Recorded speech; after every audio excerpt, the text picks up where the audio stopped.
of people say use your heads when you're lifting. I don't know how many of them actually use their heads when they're lifting. For thousands of years, cultures have used their heads.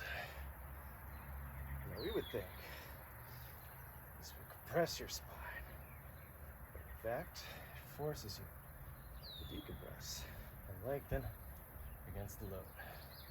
It fits most comfortably on the back of your head. That's why I'm wearing a beanie in summertime. It also helps our center of gravity. It helps my hips align underneath my spine. Keeps my spine locked and lengthened in various squat and lunge movements, which would all be done by someone who's actually doing a day of work, carrying a basket of mortar, the pyramid steps, or something like that. When I went to Africa, women would carry 5-gallon buckets of water, quite much heavier than this tire, on their heads. To go wash their clothes, I'd be carrying it with my arms, having to stop several times. Granted, I was 14 years old, but still, these little skinny women carrying 5-gallon buckets of water filled to the brim. Mine was luckily maybe even half full at best. So, something you want to build up to. Don't start with a tire on your head. Foundation training is a great way to do it. It's all building up decompression.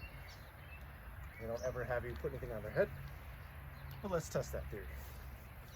And this is actually when I was first discovering foundation training. I just started doing the 12-minute founder video that everyone finds for some reason. They redid it recently. Go check that out. But kneeling founder, I'm not going to go into depth on how to do this. That's what your site is for. But knees underneath the hips allow us to drive. This takes away our need to stabilize the knee, which is the biggest issue with a lot of standing postures for locked into extension. Not that you can't be locked in extension, but it's much easier to fight if you're on the knees. Now, this is a 35-pound kettlebell. It's actually the lightest one I have, so it's gonna have to do today, but I would start with something lighter at work. I had some lighter ones. Sitting at a desk, working on my notes.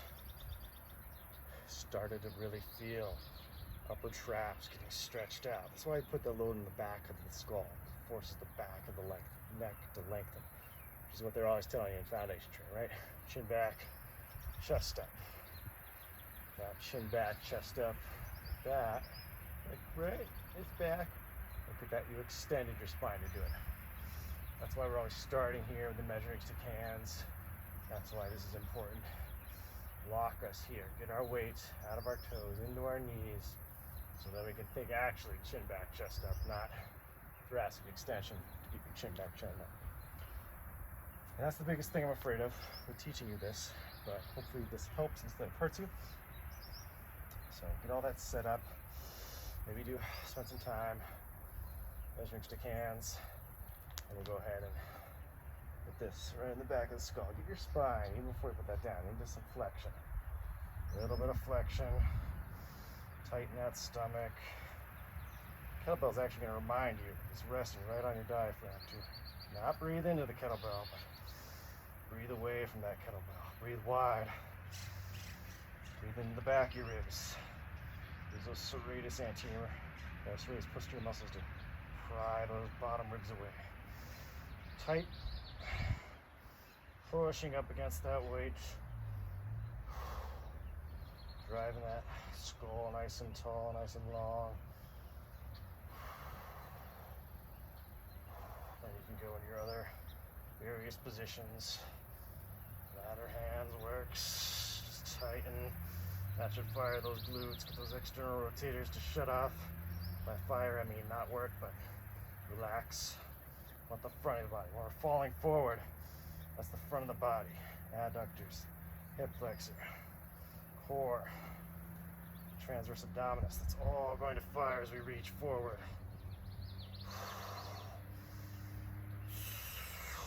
Pressing up. Don't let yourself compress. Decompress. You kind of have to train it. The weight of our head is always pressing down on our body. It's a heavy thing. The more forward it goes, the worse it is, right? A lot of us, when we stand, we bring the pelvis forward. We try to bring the head back. That just creates problems down here. Eventually it gets so degenerative that you suddenly in the old man posture and you're all hip flexor dominant, and then you're completely rounded. So we don't want to be here. We don't want to go in the old man posture.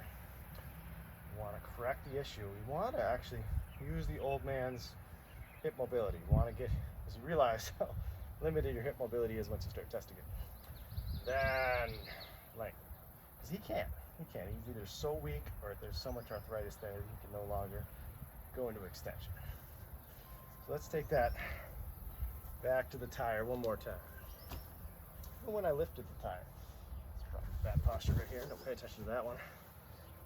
Even when I lifted this, and this is not a normal weight, I'm trying to get close to my center of gravity. I'm not picking it up from here. I'm not rounding my body, and my arms and my shoulders are.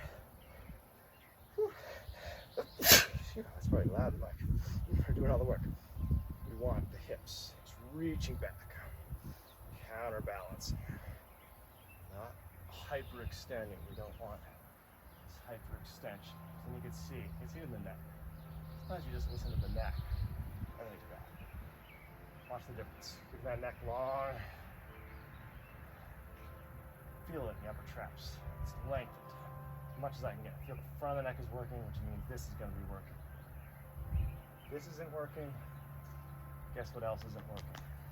Abs is not working. Hip flexors aren't working. It might look good. It's not good. I see a lot of you in the gym looking like that.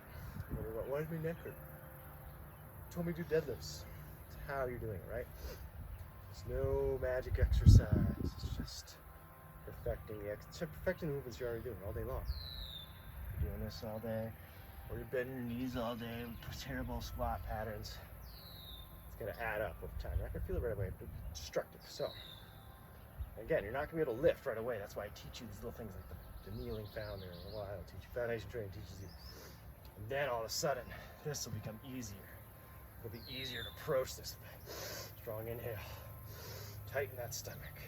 Even a little bit of thoracic rounding is okay, especially for someone, if you're like me, that really loves to be here. We love to hyperextend. I'm exaggerating a little bit, but that's where I was for a lot of years. Oh, I gotta get the head back. Disengages everything. Leads to not just bad joint health, but neurological health, and then leads to all hosts of different diseases. So, tightening. A little bit of flexion in the thoracic spine. So come, we're teaching you the hand, right? Where the knee has to stabilize. That's what I said, right? That's hard. It's hard to train the shins to be vertical and the knee to stabilize. So start with the kneeling. Start with the decompression work. Eventually, this will come in time. You'll be able to hinge. You'll be able to keep that neck long, where this feels like you're loading your hips like springs. You're gonna push the ground away. You're gonna lift that weight out with your arms. Mostly, I'm letting it free fall. I'm letting it free fly into the air, catching it with the arms. Legs did most of the work. So here, I'm able to almost pull the hips back, tighten the stomach, which almost pushes my head forward. You'll see this with people who do overhead lunges with the barbell. What they normally want to do, or when it's good, is they'll kind of push through. You're pushing through, bring the arms back to engage here. Engage that in the adductors, this oblique sling of muscles, tibialis anterior, digitorum, adductors, psoas, all help turn those hips in. We actually want them turned in, but we want them not externally rotating. And that's where they are right there. See the external rotation, you feel your glutes are just doing all the work. I think you should off in the front. We want balance, so we want the hips rotating in, actually where they're just perpendicular. They're a little bit more perpendicular. We always want to be a little externally rotated. We're just working on getting it set in the socket, because when that's better lined in the socket, guess what's going to want to move more? it's rotated out, guess what's when I want to move more? It should go back. So adding a little weight to the head, honestly, almost hacks the foundation training. It's going to help you maybe understand it better. Hopefully it doesn't hurt you more. If it does, just forget all this information. But hopefully it's a good, at least a metaphor, analogy of the weight on you and you're pressing up. That's the whole idea. Something's on your head, you're lifting up. Your hips, your feet, pushing. Strong foundations, pushing, lengthening. Let's do one more set. A couple reverse lunges, a couple forward lunges, a couple squats. Great little routine. Feels so good in there. If your neck is hurting you, stop stretching, stop trying to crack it. Try this instead and tell me if this doesn't work. Hinging, big breath. Now we didn't talk a lot about the breathing, but it's probably the most important part of all this. Keep it on your head there. Let's go from the side time. Tightening those hips a little bit. Reverse lunge. You shouldn't feel the knee doing a lot of work here. It's the hip. That left hip is pulling back, maybe behind the center of gravity a little bit, and then that glute, then that hamstring and glute working to press. Get me up and tall. See if you're on the other side. Inhaling on the way down works for me. Exhale up. Filling up the rib cage with air. Trying to maintain that expansion on the exhale. When we're lifting, that's easy to maintain expansion because we're activating. We're exploding. Inhale, the negative is where people fail. They tend to just collapse. Well, my joints took the weight, all right? You could definitely do this bad, right? It's not gonna magically fix you. And then I feel, oh, I felt that in the knee. So I failed. As soon as I went down, I failed, right? I lost it because of the breath. We're inflating, filling up the back of the ribcage, front of the ribcage, side of the ribcage. Protect that little stick of spine you have. My mom asked me about spondylolisthesis. Maybe not the tire on your head just yet. Any standing position I would avoid. Kneeling, light kettlebell, book bag. Throw some textbooks in there. Maybe you'll absorb some of that knowledge. If they're good books, Bible. Throw the Bible in there. Do a few squats, finish it up. Feeling great, feeling energized. Neck was feeling a little wonky. Stuff a little funny. Get a tire. Great. Loving this. So, just forward lunges now, or even walking lunges are good. Those are pretty bad lifts. Felt too much arms. So, forward lunge. First lunge is great. Why? Trains the hip. Forward lunge is also great. Why? Because once we get the hip working, that's what we can work on. The knee helping. So now the knee tracks a little bit over the toe. It's going to help me press me back. It's going to get that shin muscle to actually do a drive. You don't get a lot of that. Problem of the forward, we already went over it. The knee wants to take the weight. So you've already trained the hip. Start with the hip. Hip is strong. The knee will be strong. What's working here is all about the hamstring length. Same thing with a squat. Pretty much the lunge is a one-legged squat, right? Hips pulling back as the knees driving forward. That's hamstring tension. We're lengthening it.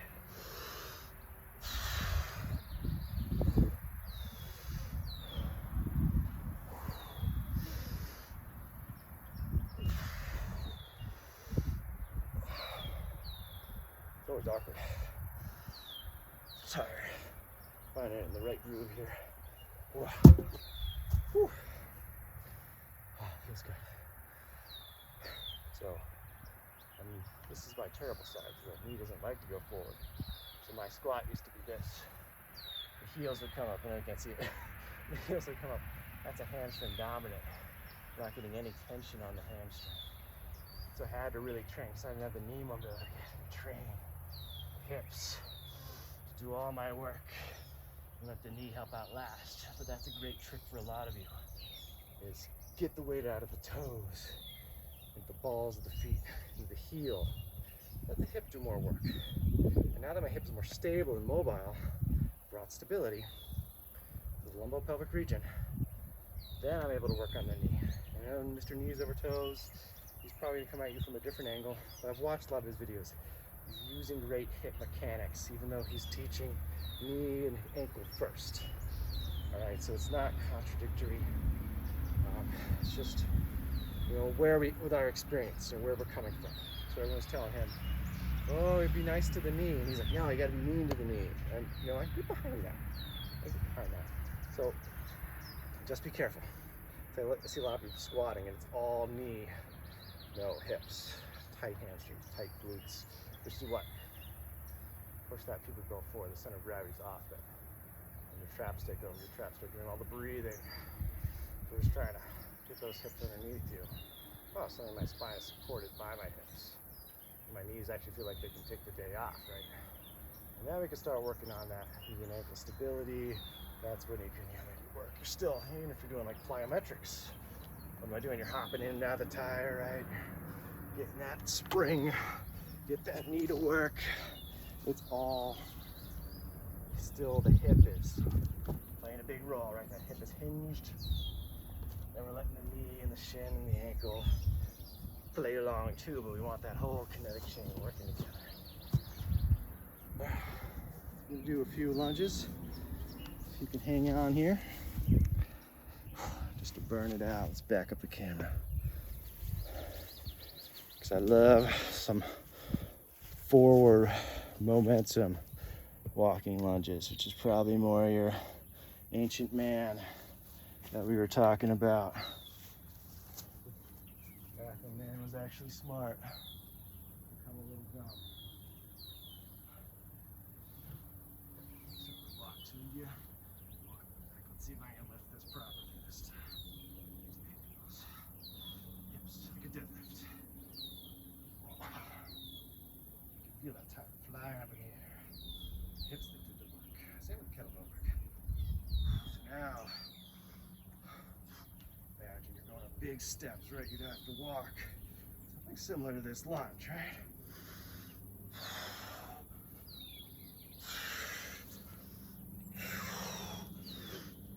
When the Hebrews were slaves in Egypt, building the pyramids.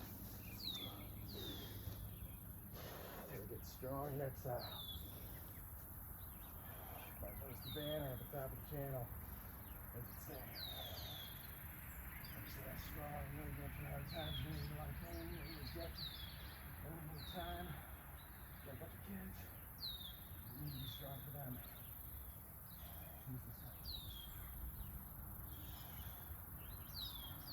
Don't let it defeat you. Rise above. Exhale strong.